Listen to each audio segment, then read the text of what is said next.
Welcome back to the podcast that we call In Good Company. Claire came up with this not too long ago. I love that.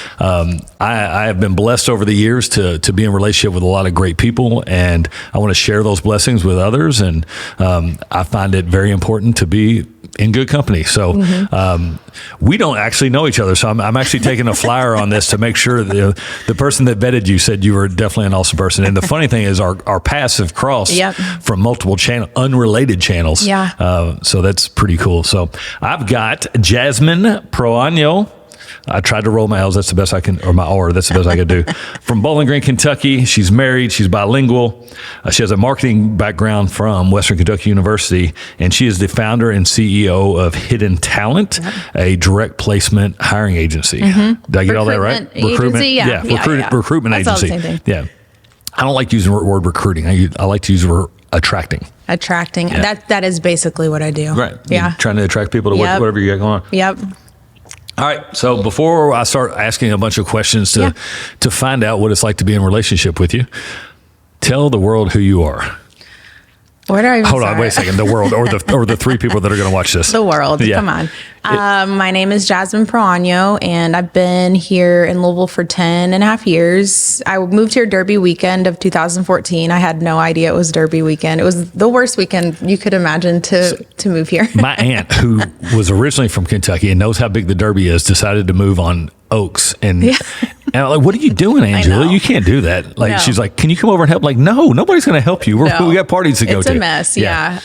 But yeah, so it makes for a good anniversary though. So I always call that my Louisville anniversary. So, I mean, I was born and raised in Bowling Green. I have kind of like two parts to my Western Kentucky University experience. My freshman year, I was 17 when I started school. I was in party mode. I didn't do too great. And then I fell in love. I decided to take some time off to spend more time with this guy. I fell in love with academics. No. Okay. Gotcha. I ended up pregnant at 19. So, that was the best thing to ever happen to me. She's 14 now, which is insane. She just started her freshman year. So then when things did not work out with her dad and I decided to go back to Western, and I quite literally had to go to the dean's office and ask for them to let me re-enroll because I had essentially flunked out of a year and a half. So you didn't unenroll, you just stopped going. Yeah. Okay.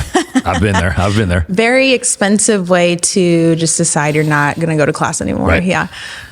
So, having a baby that you're just like foreseeing this future of, I have got to get my life together is what it took. And I graduated in 2014 and moved here directly after, the other side of her family's here. So I wanted it to be easy for her. And she was there. She was 3 years old at my graduation. Awesome. Did you carry her across the stage? No. I should have. It'd been fun. Yeah. All right, so my mind immediately you don't know this, but I was a former educator, and I'm like getting cold chills right now thinking about the questions I'm going to ask you because pregnant, and not married, untraditional, parental situation. Yes, that's you're adopted. Yeah.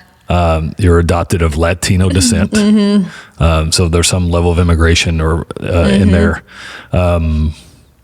It's a lot. I mean, that's what's blowing my mind is statistically, we shouldn't be sitting here talking about how you're running a successful business. Yeah, 100%. Do you wake up every day and know that, in the back of your mind? Yes. But by the way, awesome. Yeah. Congratulations. Thank you. Yeah. Thank you. I mean, there were a lot of times when I was still a single mom that I wondered. I mean, when I moved here, I was making like $28,000 a year. It was insane. Like how that's a lot in 2014 though. No, not a lot. I'm joking. Oh man. My first job, I made $10,000 a year and had a meal pass in the cafeteria. I was like an assistant coach in baseball. But.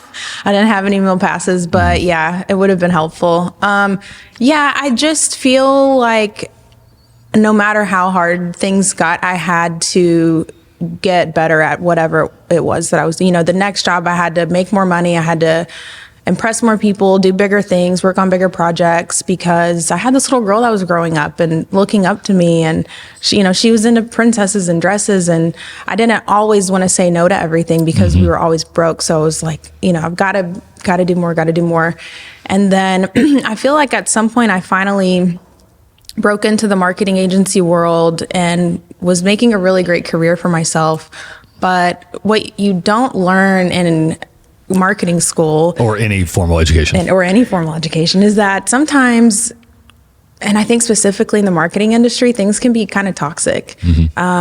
If a client, a huge client leaves or, parts ways, whatever, a lot of people lose their job. And it is like scramble, crazy, chaotic. And that's just kind of like the norm even to this day in marketing agencies. So I did that as long as I was comfortable doing, and I grew, and it was great. I worked with a lot of great companies.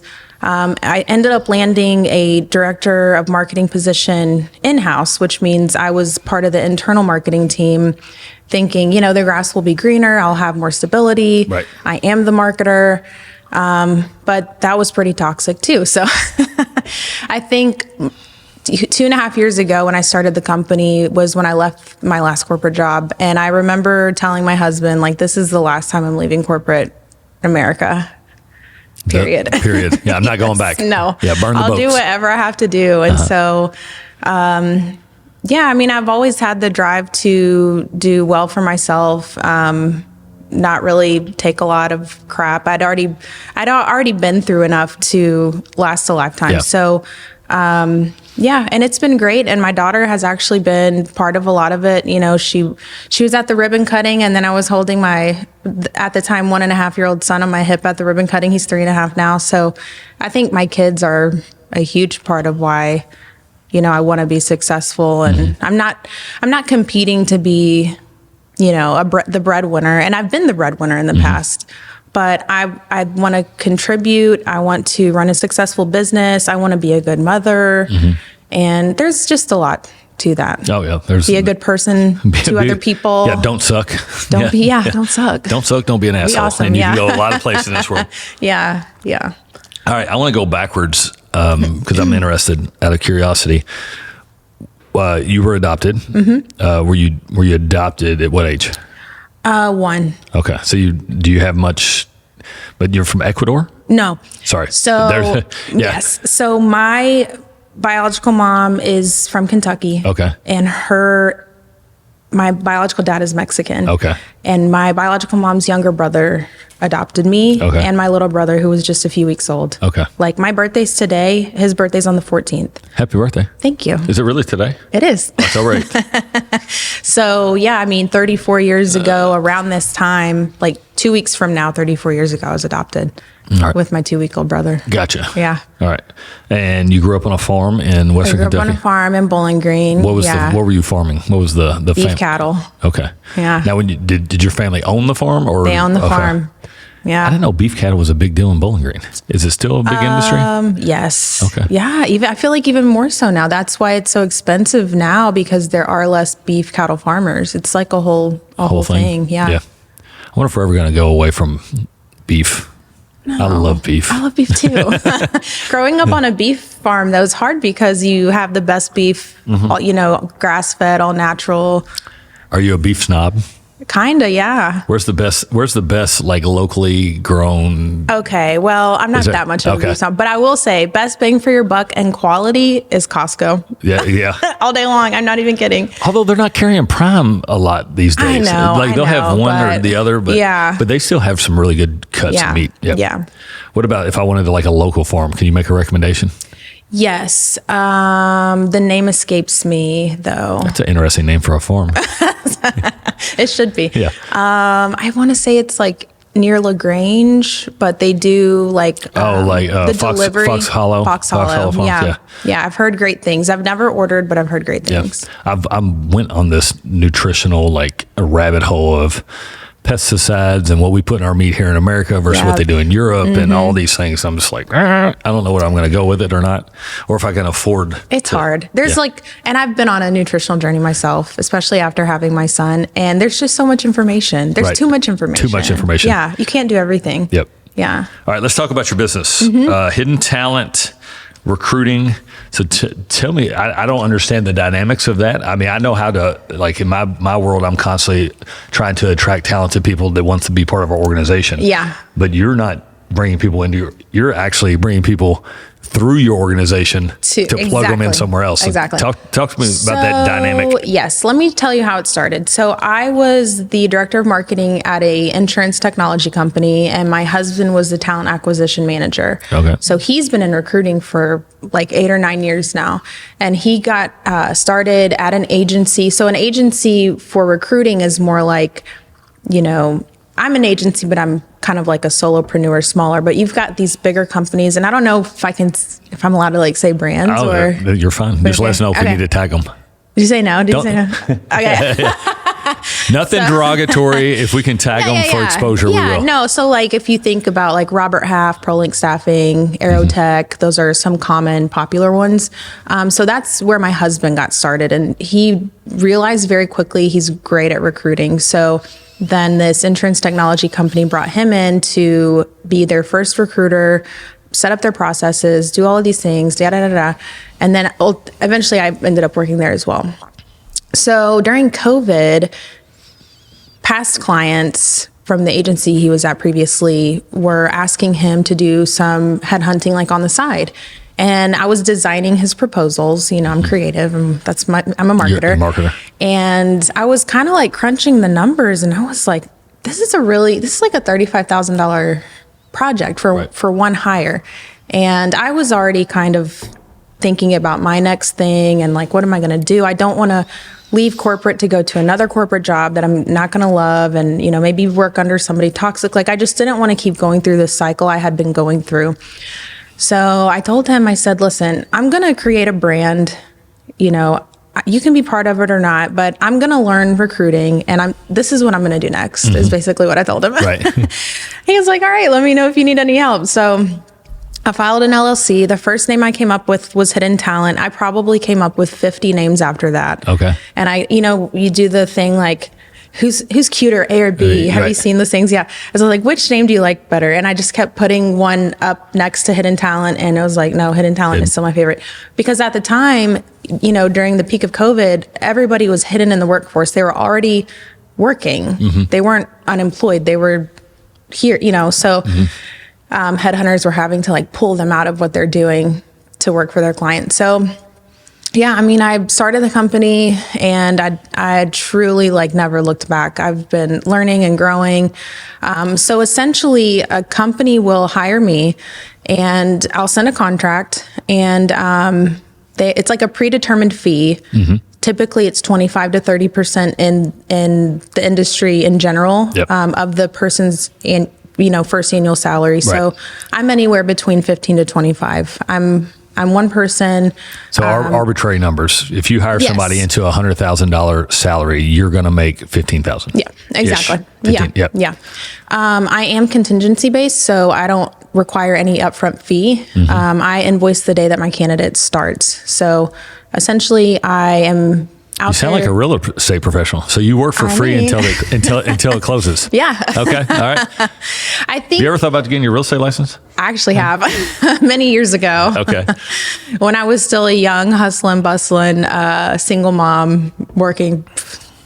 Who knows how many hours a day? Right. I'm not about that life anymore. But I love it. I've set very specific boundaries for myself, my business, to my clients. And all of my clients to date have been referrals, and I love that. So I do a lot of networking, and that's how I, do my thing. All right. So I'm sitting here thinking, like, is there a way for me to help your business? Well, first of all, let's go back to your business model. You found a gap in something, you had, sorry, correct me if I'm wrong. You've got short-term hiring solutions like day of work, you show up, say you want to work, they find you a labor job, and then you come back and you do it again the next day. Manpower type of thing. Yep. And then you have like high corporate headhunters where they're looking for C-suite people and maybe directors and upper level management, right? Yes. So now you're in between those two. Exactly. I was going to say, because I will hire if you need an admin or, a salesperson, for example. I'm working on a sales role right now, actually. So everything in between. And in manufacturing specifically, I've hired welders to come in and finish lines, production lines, all the way up to chemical engineers and chemical compounders, And I think it's just, if you are good, I really truly believe anybody can recruit if they're good at talking to people and listening to people. Yeah, it's fun. It sounds so boring on paper. No, so I have a background in not only, it's a negotiation. You're always recruiting. You're always trying to create an environment that is attractive for people to achieve what they want to achieve. So I was a teacher. I was a baseball coach. I ran our office here at Keller Williams. I run a team. And I think the thing is you have to listen to what people want. Yeah. And you have to be able to provide it for them. Yeah. Bingo, bongo, bango. 100%. Yeah. So who's your primary client? Like, are you all over the place? I'm all over the place. I don't really recruit in healthcare unless it's like administrative assistant or something like that. No like license or, nothing tied to a medical license, essentially. That's its own industry. Right. And there are specific recruiting agencies that only hire healthcare for that reason. But yeah, there's great money to be made in it, but I'm not even. It's not your niche. Not my niche. Not my circus. If I remember correctly, you said manufacturing. So are you hiring for manufacturer workers? Or are you hiring for management and manufacturing companies? Both. Both. Okay. Yeah. How much does your background, your ethnicity, your Latino, Mexican heritage, especially in Louisville, Kentucky right now with the population demographics that we're seeing? A lot of line workers are Hispanic. A lot of them. There's a lot that that feels very like stereotypical too. So I apologize. No, it's not. I mean, so I feel like there's just this cultural thing of. I don't know this. I feel like I can say this because I'm Latino. Right. But I can't say it because I'm a 6-foot white guy named James. Men will do whatever it takes to provide for their family. Yes. If it means they have to work multiple shifts all through the night. And that's hard. That comes with its sacrifices. You don't really get to be there to raise your kids. By the time you get home to rest, they're gone for the day. So the Latino culture really emphasizes the maternal side of the family unit. Yeah. Like the mom will be there to nurture, make the meals, take care of the kids, make sure they go to school with a full pack of lunch, you know? So yeah, big time. I mean, and typically when I'm hiring for shifts outside of day shifts, it is a lot of Hispanic applicants. That's just, I don't make the rules. Well, it's generational and cultural differences, right? Yeah. Like the American, I think, employee wants to work 9 to 5, 8 to 4. Whereas if you're talking about an immigrant who's especially a first generation immigrant, they'll do whatever it needs to do. I think it's like also in our DNA, like when I think about whatever my biological father, he passed away a few years ago, but whatever he had to go through to get here to attempt to have a better life for himself or whatever his dreams were, he had to go through more than I'll probably ever have to go through. I mean, I just got back from California yesterday. I was in Palm Springs this whole weekend in the desert, my first time in the desert. And then I think about like, that's literally what they're going through, the desert. It's crazy. And again, I'm going to, this channel is not endorsing what I'm saying, but I'm just thinking like, big picture, most Americans are 5-6 generations away from an immigrant, right? So we have forgotten what your family had to go through willing to die to come here. Exactly. And and so when people bitch about the United States of America and this, that, and the other, I still think even today, it is still a place where opportunity actually does exist. 100%. I mean, we may screw it up every once in a while, but a lot of people are still wanting to come here, and they will do anything they can to come here. I feel that way, especially about Louisville. I really do. Because Bowling Green it'll always be, I guess, home to me, but there's not a ton, like you really can't decide on this idea and say, I'm going to go for it and it's going to be successful. There's only so much you can do. Right. I feel like Louisville has something for everybody. Yeah. No matter what. Yeah. You've got industry, you've got manufacturing, you've got culinary, you've got people from everywhere. I mean, horseback riding. There is no. So we used to be called Possibility City. Do you remember this? No. Yeah, Louisville's. Do you remember that? What? Louisville's tagline used to be Possibility City. They should bring that back. They should bring that back. Whoever is over economic development should do it. And if you need any marketing help, bring it back. Let's do this. Mayor Greenberg, Possibility City. Just bring it back. That does that. It is. And, so I was an assistant principal at Seneca High School. Okay. And the diversity there is phenomenal. Yeah. And it's such a, and if you can look at it, and again, you have a choice. Like, is this eroding, traditional American values, or is it just bringing so much more lenses into your world? Yeah. I think the Congolese and the Cuban and the Mexican nationalities are some of the largest growing migrant or immigrant populations in Louisville. Yeah, and, big time. And it's really cool, and it's also concerning for me because I feel like they're still insulated. Yeah. Like how do they get an opportunity to really plug into every single opportunity that's out there? Yeah. Yeah. And it's definitely a trust thing too. Mm-hmm. I mean, if they don't speak very good English and you don't speak Spanish, right, it's so hard for them. Mm-hmm. And I do some community work in the Hispanic population, and just the questions they have about even buying a house, how can we make this work? How can we make this happen? Right. Yeah. It's really sad. So we don't have to put this on air. However, is a passion of mine. How can we work together on figuring out? So Patrick Gomez, which is also interesting. He is his family grew up in El Paso, but he became a mine worker in Western Kentucky or Eastern Kentucky. So he's now a loan officer on our team. That's and crazy. Yeah, wow. He's fluent in Spanish. Yeah. And then William Gonzalez on our team is fluent in Spanish. He's going to school at the University of Louisville for business administration. So that's a passion for me and our team is we can serve, and we want to be able to serve anybody that wants to buy us our house. So that's we got to brainstorm on this. They're all about like paying cash for things and an investment versus wasting their money on other things. Yeah. Let me know. We'll figure that out. Yeah. All right. So marketing to recruiting.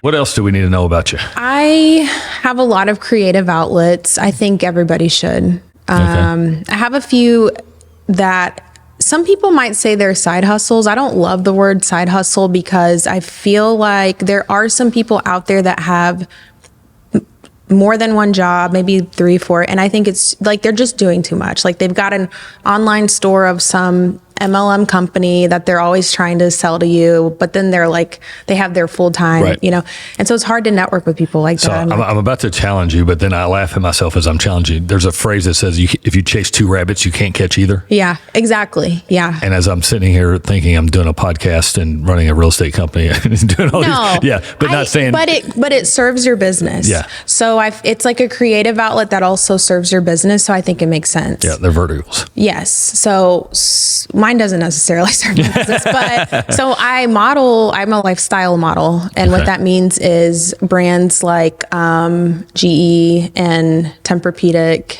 And in case we can't say those, so like kitchen appliances and furniture. GE, yeah. And my husband is and my children are too. Okay. Yeah. So what does that mean? Like a lifestyle model? So we get paid to go and do photos and videos when brands need. Have you been on a billboard? Magazine, yes. Commercial? Billboard, commercials, yes. I don't know. Sometimes I don't. Sometimes people will text me. They'll like freeze a commercial and be like, this looks like you. Right.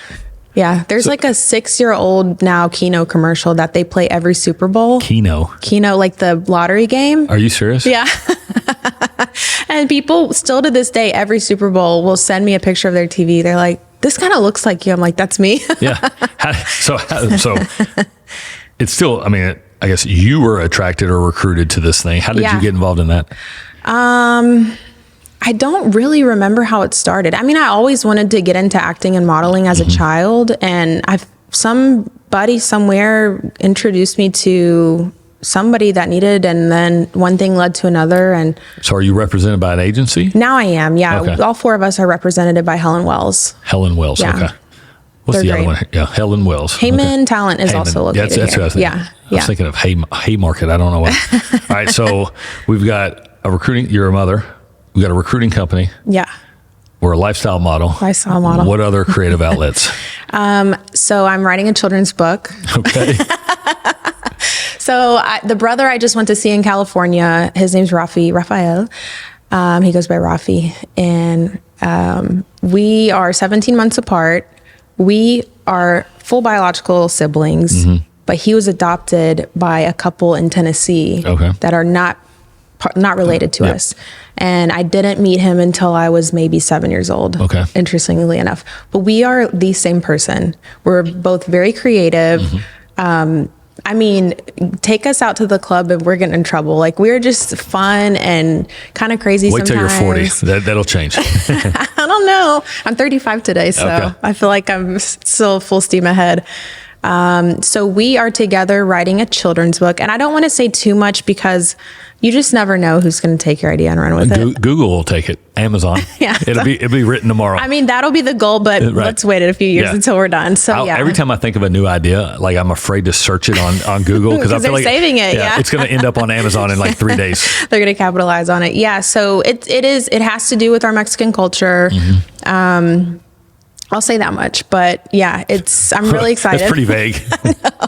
Our goal is March of next year to have it fully done. It's written. We just need it to be designed, and we need to officially like file an LLC and like figure out start a business. Next steps. So is it illustrated, the whole thing? It's going to be So he has a background in marketing and education. So he was actually a teacher, elementary school teacher for a while. And so then he got into marketing.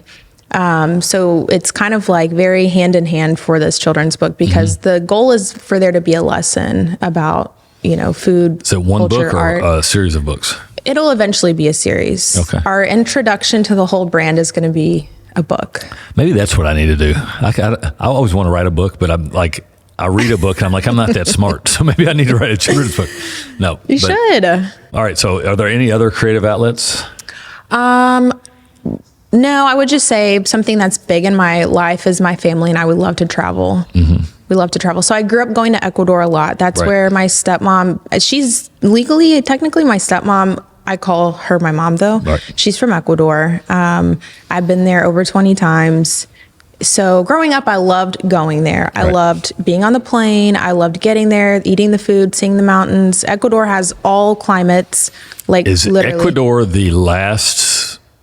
It's actually in South America. It's actually, it's like the first one in South America. It's Spanish for equator. It's on the equator. Yeah. Because I think about, is it Belize and then? Yes, you're getting there. And so, the Galapagos Islands are part of Ecuador. I should know this. I used to be a history teacher. It's okay. Yeah. It's okay. There's so many countries, So once I got, to be older, I was like, I want to see more of the world, and couldn't really afford it, especially being a single mom. But after my husband and I met, we've been married this month 5 years. We've been together 8.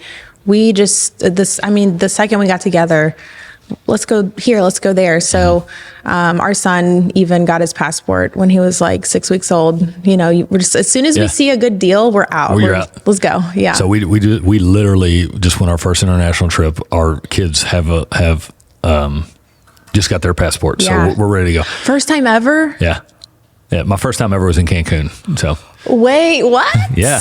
We were there in May, but wait, your first time out of the country was Cancun. So it was like resort? Or? Yeah, it was, doesn't count.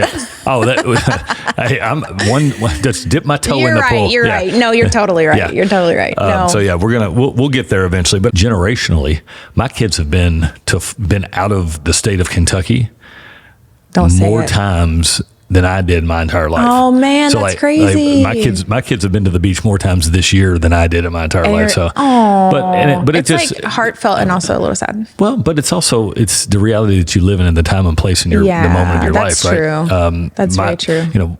And if you know much about Louisville, my dad grew up in Portland. Yeah. And when he moved to Shively, he was thought to be the uppity one that was too good for everybody. Yeah. So thinking about, that's funny.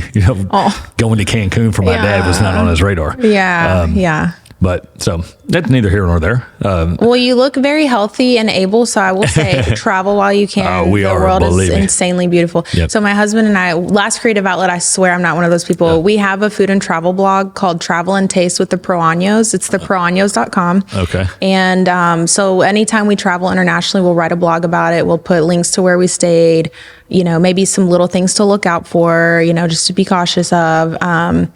So yeah, we kind of started that. Back to my marketing background. I didn't want to buy a wedding website like on Zola or the knot.com. I wanted our wedding to be branded. Okay. We had our own J&C logo. Like I did whatever I could, I wanted it to be special. So then we changed the wedding website to our food and travel blog after. Okay. And we went to Thailand for our honeymoon, and that was like our first, Little big thing. blog. Yeah. Yeah. Yeah. So how many visitors do you get to that? I don't monitor it, but I will say we do have PR agencies reach out and send us like trips for free. We went to St. Louis a few months ago, and it was amazing. It was never on my radar. I had never been. I didn't even know it was only 4 hours away, but we got invited to this huge international festival. The whole trip was comped. They sent us a check for gas and everything. The hotel was paid for. We got to go to a brewery and have some drinks and food and whatever. And it was awesome. The City Museum there, I don't know if you've ever been to St. Louis. It's crazy. Yeah. It's so cool. Yeah, I'm cool. a big baseball fan. My favorite team's the Cardinals, and I've never been to St. Louis. I'm an idiot. You gotta go. Yeah. You gotta go. Cool. Sorry. So this is actually a question that I asked one of our previous guests. Obviously I told you she was from England. Where would you recommend I go next with my family? Okay, so Middle school and upper elementary school.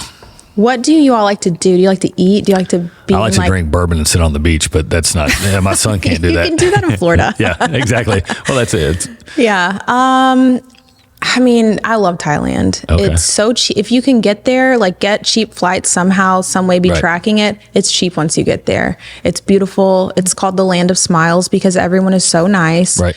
We ate everything, everywhere, never got sick.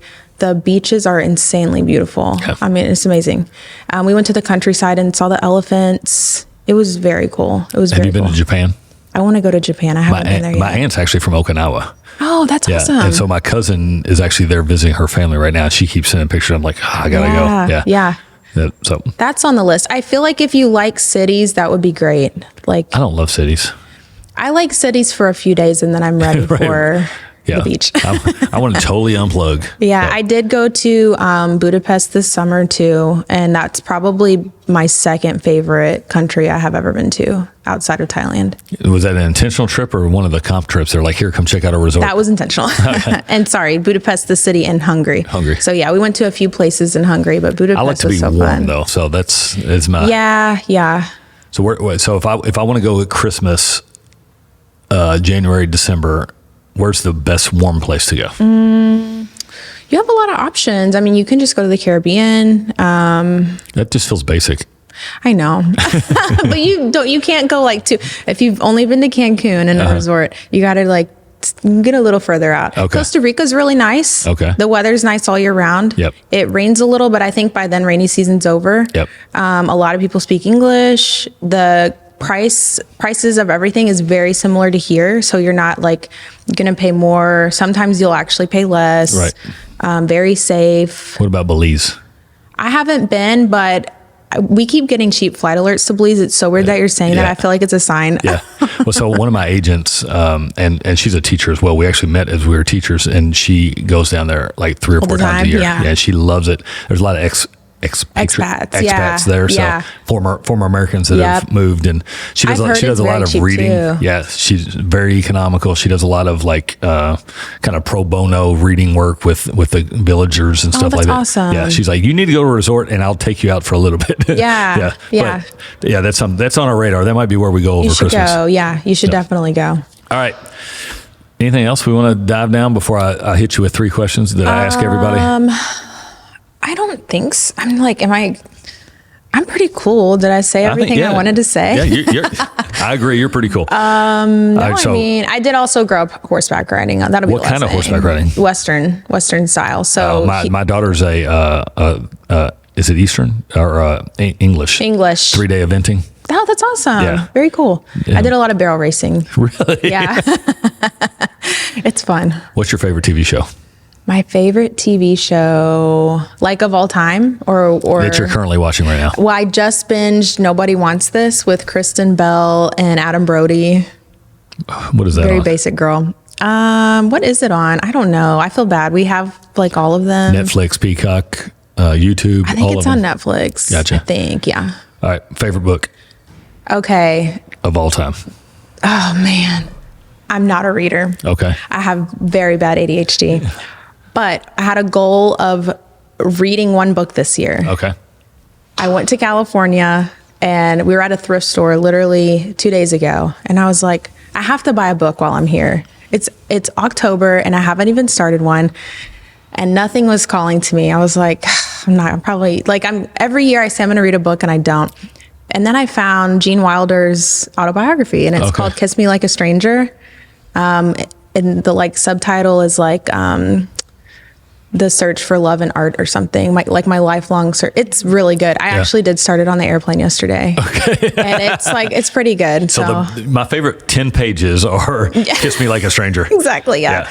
I read a lot of like The Hobbit growing up. Like I read a lot of sci-fi. Yeah. Yeah. I wasn't a reader until later on in life. I actually went through college. See, I was when I was younger, That's and fine. I don't know if I just like got it all out of my system there, but I know how important it is for your brain and like longevity. Especially when you get my age. How old are you? 45. Oh my God. I'm going to tell you, the day you turn 45, like every year. I'm going to call you and is be like like, I feel 7 great. years. Yeah. I've got to go to the chiropractor. You look great. You look like you feel great, and I think that's as important as. There's a lot going on in my world right now that makes me feel great. So we're in a great health space, mental Good. space. We got a lot That's of great important. team members around us. So Yeah. I appreciate that. I'm You're glad you can welcome. feel that vibe. You can see it on Yeah. people sometimes, Yeah. really. Well, and I love doing this. I love meeting new people. So, Yeah. all right. So here's the three questions: Okay. peace, profit, and purpose. Okay. Which one you want to tackle first? Let's just go in order. All right. What brings you peace in this world? What brings me peace? Well, over the last couple of years, a lot has happened since I started my business. I left a toxic workplace and it catapulted me into realizing what other areas of my life were toxic. And unfortunately, a lot of that was within my own family. And That's so tough. what brings me the most peace is keeping people who don't bring me peace at arm's length. I think sometimes we feel obligated to show up for certain people, or, like, oh, I don't go home enough. I got to go see my parents or whatever. And I saw a therapist that was just basically like, if it is causing you anxiety, don't do it. Right. And saying that now, I'm like, duh. Right. But sometimes you just want to be a nice person, and it's hard.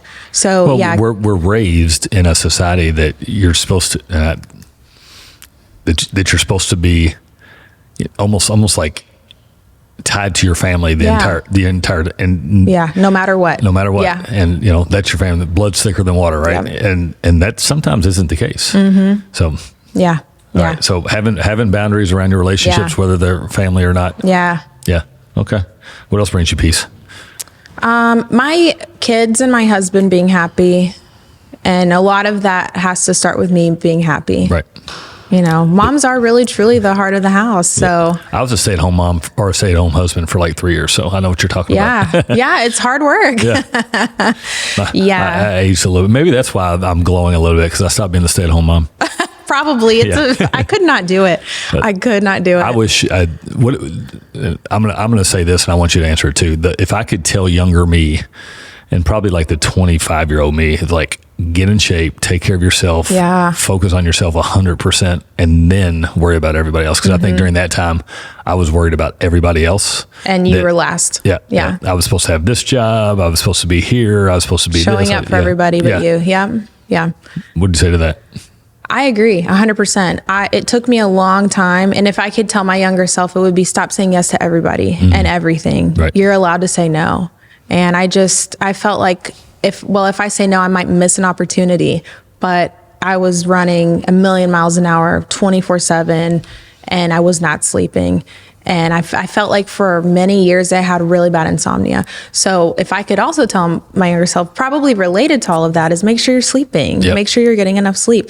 And now I go to sleep at a reasonable time, like just in the past few years. And it's been like, it has changed my life. Yeah. It's crazy. One of my mentors told me, you read like win the morning, win the day kind of stuff. And I heard this maybe a year ago, is like your morning routine starts the night before. Yeah. And if you're not getting to bed and filling yourself up that way, you're going to be screwed. It's true. So I'm pulling this up because I just read it the other day. Don't say yes to the next opportunity until you've maximized the one you're in. Yes. Most companies stall due to too much opportunity rather than not enough. Yeah. FOMO breaks more companies than it builds. Yeah. And so your quality and consistency isn't there because you're saying yes to too many things. Right. And that's how I operated as a human. Yep. And it was rough. It's not easy. Yeah. Yep. All right. What brings you purpose? Definitely my family. And I have to say my daughter, because it was just the two of us for so long, I just wanted so badly for her to feel happy and loved, even though I was one person. And then with her dad, he had a built-in family, and I was the mom with like the broken family, and it's just me and you, girl, and it's been so sweet to see like the grace that she has given me all these years. Yeah. And just like, she could have turned out to be a crazy teenager, right? But she's the sweetest person. I think God sent me her. It's probably your husband, but him too. I mean, truly, people meet me, they're like, you're great. And then they meet my husband, they're like, he's even better. So what nationality is your husband? So my husband, oddly enough, this is crazy. Proaño. He's half, Proaño's Ecuadorian. He's half Ecuadorian. Isn't that crazy? Yeah. Yeah. I never in a million years thought, like, as often as I'd been there and how closely tied, like, my mom's family's from Ecuador, I never thought I would marry. Yep. So his dad was born in Ecuador. So we're both on our biological father's side, first generation. Okay. And then his mom is half Indian and half Caucasian. So he very much looks more like his Indian family, like Asian Indian. So he's got like the Middle Eastern vibe going on. Yeah. Okay. Like black hair, like this color hair. Like your hair's not light. Mine's light next to his. Is it really? Good night. All right, last question, and this, so I call it profit, but this is the metric of success. Like in your business, if you want to talk about that, that's fine. But how do you win a day? What is the metric you grade yourself on? In my business, so on my Google Calendar, I have a separate calendar that is everything that gets scheduled is green for money. Okay. So if I have set up a phone screening, that's close to money because if that person gets the job, I'm going to get paid. So any phone screens, any interviews with my client and candidate, when a new hire starts, that's in green. And I don't know why, but if I see 3 green things in a week, I know that things are good. Yep. Things are moving forward. If I have 2 or less, things are kind of slow. Right. Like, what am I not doing right? And then if I have more than 3, it's like, girl, you are busy. You're going to be fine. In my world, you're tracking what are called leading indicators. Have you ever heard that? Yeah. Okay. Yeah. So a screening is a leading indicator. A start date is a start date's probably. It's probably more lagging, but it's leading because if they don't have a start date. But I do have a guarantee, so they have to stay for 90 days. Okay. So we're really not in the clear until 3 months after. Okay. So then I'm like, okay, now I can really breathe. But typically like 99% Now, are you coaching them in those 90 days? Or are you checking in to make sure? I'm checking in. I'm not really doing so much coaching. Okay. Yeah. Yeah, I don't feel like I have to. Like, I feel like if I have found a strong candidate and I know the client's need and I know what the candidate's looking for, I don't have to coach them. Yeah. Yeah. So you say that funny thing, everything in my calendar is open, is green. Everything is red. That's funny. You can't touch it. I have the weirdest thing about red. I can't put it on my calendar. It's too negative. Right. See, Claire, who you've met. Yeah. So she schedules a lot of stuff in my calendar. So if I put something in red, she knows she can't touch it. Don't touch it. Yeah. But if it's yellow, she can move it. Yeah. If it's green, it's open. That's so funny. So my red is dark purple, and it means I have to be there in person. And then light purple is like working on a certain thing but just from home. I'm not like in person. So a little more scary than red. I don't know. Did you learn time blocking, or is that just something that come natural? I wish that it took me a long time to figure it out. A long time. Probably the most impactful thing that changed my business is time blocking. Yeah. And I'm still learning it. Yeah. It's always moving. Yeah. Every time I kind of transition to a different role, I've got to get back to the pencil and erase it. Yeah. All right. So the greens are for profit. What about, winning the day? What is it? How do you get to lay down at night and go, I don't have to have insomnia. I can go to sleep. If I kind of time blocking related, when I started the business, I crammed too much into every week. I was afraid to put something off 2 weeks. I felt like I had to do everything so fast. So for me, at the end of the day, I have allowed myself time to get things done, and I'm not so exhausted that I didn't make time to go to the gym, which is very important for my husband and I. We go together. We do like a boot camp style thing. It's called Burn Boot Camp.